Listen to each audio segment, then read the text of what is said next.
The United States' steep tariffs on Indian goods have come into effect. The country has imposed a steep tariff of 50% on Indian goods. Indian goods attracted a 25% tariff since 7th August, and now Made in India products will also face an additional 25% tariff as a penalty for India importing Russian oil. Trump has long argued that India's tariffs are too high and has criticized its trade and defense ties with Russia.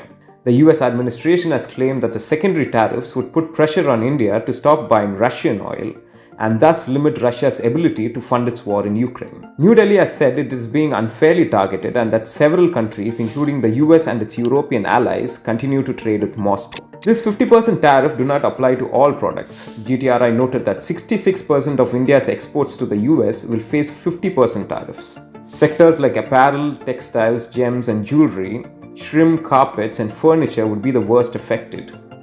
4% of goods exported to the US will have 25% tariffs.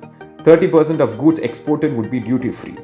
This additional tariff will not apply to iron, steel or aluminium products, passenger vehicles, semi-finished copper and intensive copper derivative products among others. Though American importers would be paying the import duty, the tariffs on Indian goods are much higher than regional competitors.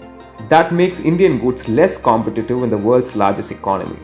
The Indian government has so far avoided counter tariffs but is focusing on boosting domestic demand. PM Narendra Modi called on Indians to buy Indian goods while the RBI and GST Council are exploring steps to cushion affected sectors. New Delhi has reiterated India will continue to buy oil from wherever they get the best deal. Meanwhile, India has been busy on the diplomatic front lately.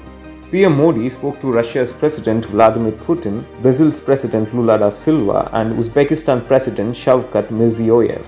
Over the last couple of weeks, top Indian officials met with Russian and Chinese officials in Moscow and New Delhi. PM Modi is set to visit China for the first time in 7 years to attend the SCO summit on August 30th. He is expected to meet Chinese Premier Xi and Putin at the summit.